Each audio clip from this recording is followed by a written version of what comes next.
Làm quản lý liệu có dễ? Xa cách với team thì bảo là không hòa đồng. Thân thiết với team lại cho là giả tạo lấy lòng, hòng đưa thêm nhiều việc. Sắn tay vô làm mọi việc thì cho là do cầu toàn, muốn làm theo ý mình. Đến khi không làm thì bảo là lãnh lương cao hơn mà suốt ngày toàn chỉ tay năm ngón.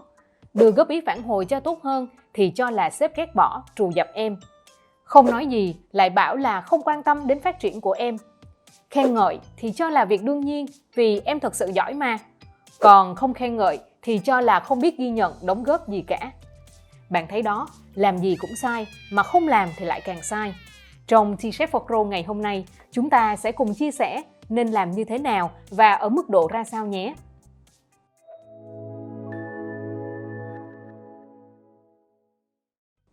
Đầu tiên là chúng ta nên thân thiết với team đến mức nào. Trương vẫn còn nhớ trong một lần catch up với một bạn mới vào khoảng 6 tháng. Bạn chia sẻ rằng sếp bạn hay rủ bạn đi xem phim, ăn uống chung sau giờ làm việc.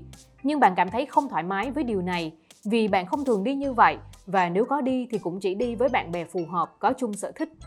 Như vậy, dù xuất phát từ ý định tốt là giúp bạn mới có thể hòa nhập với team nhanh hơn hay là để cả hai hiểu nhau, từ đó làm việc dễ dàng hơn, thì bạn cũng đừng nên vồ vập mà cần tìm hiểu trước tính cách, động lực cá nhân và mong muốn của team mình là gì.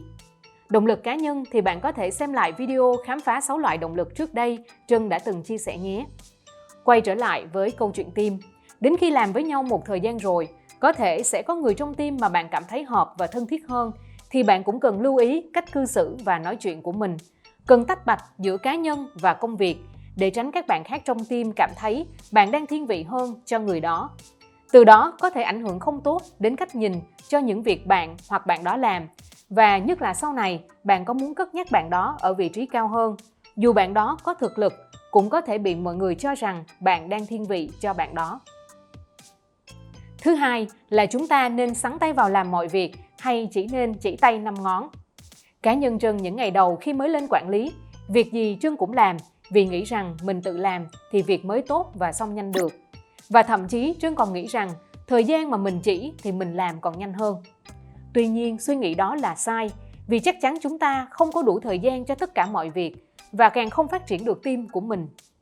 Như vậy, để xác định mình cần làm gì trong từng tình huống, các bạn có thể tham khảo Situational Leadership Matrix, tạm dịch là lãnh đạo theo tình huống, dựa trên đánh giá mức độ quan trọng của công việc, năng lực của người đó trong team và mức độ sẵn sàng của bạn đó. Cụ thể đó là S1 là chỉ bảo, telling, khi bạn đó cần việc hướng dẫn cụ thể và theo sát trong quá trình làm. Thường thì sẽ dành cho các bạn mới vào trong team hoặc công việc quan trọng cần hoàn thành trong một thời gian ngắn mà bạn mới làm lần đầu. S2 là thuyết phục, selling, khi bạn đó đã có một vài kỹ năng để hoàn tất việc được giao hoặc khi bạn không quá sẵn sàng để làm. Lúc này, điều quan trọng cần làm là cho bạn đó nhìn thấy được tầm quan trọng của việc được giao và vai trò của bạn như thế nào. Sau đó, trong quá trình làm là trao đổi để đảm bảo bạn nhận được hỗ trợ và can thiệp khi cần. S3 là tham gia, participating, khi bạn đó hoàn toàn có khả năng để hoàn tất việc được giao nhưng lại không quá sẵn sàng để làm. Như vậy, cách bạn làm cũng tương tự như S2 là việc tạo điều kiện cho bạn làm tốt việc này, cộng thêm việc cho bạn lên kế hoạch và ra một vài quyết định phù hợp. S4 là trao quyền, delegating, khi bạn đó hoàn toàn có khả năng và sẵn sàng làm tốt việc được giao.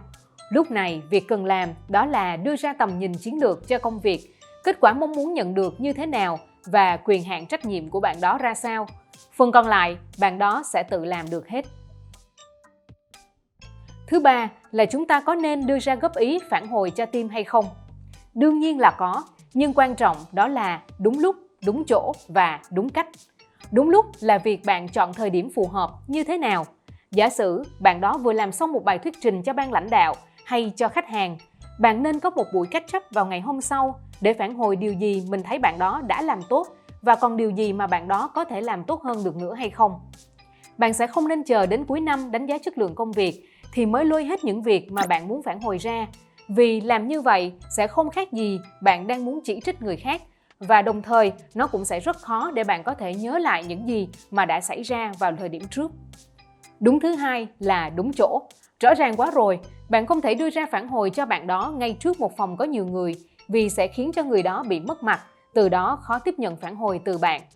Bạn cũng không nên đưa ra phản hồi khi có quá nhiều tiếng ồn xung quanh gây mất tập trung cho đôi bên. Hãy chọn một không gian yên tĩnh hay book một phòng họp để đưa ra phản hồi nhé. Cuối cùng là đúng cách. Cái này có thể nói là khó để làm nhất. Vì sao? Nếu chỉ đơn thuần là phản hồi cho đã cái miệng thì dễ.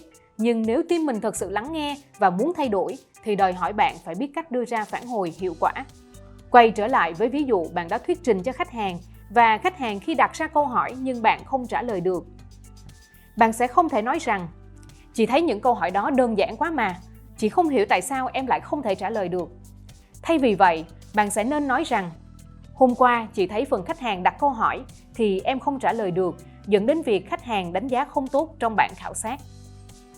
Trân hy vọng qua video này, các bạn quản lý phần nào sẽ thấy dễ thở hơn, biết được mình nên tách bạch giữa cá nhân và công việc như thế nào, xác định được khi nào chúng ta cần theo sát đưa hướng dẫn cụ thể cho team, khi nào thì lại nên hỗ trợ hay trao quyền cho team làm.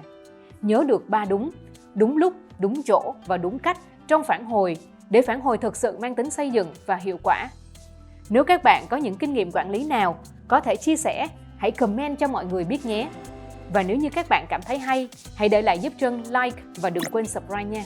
Hẹn gặp lại các bạn trong những video tiếp theo.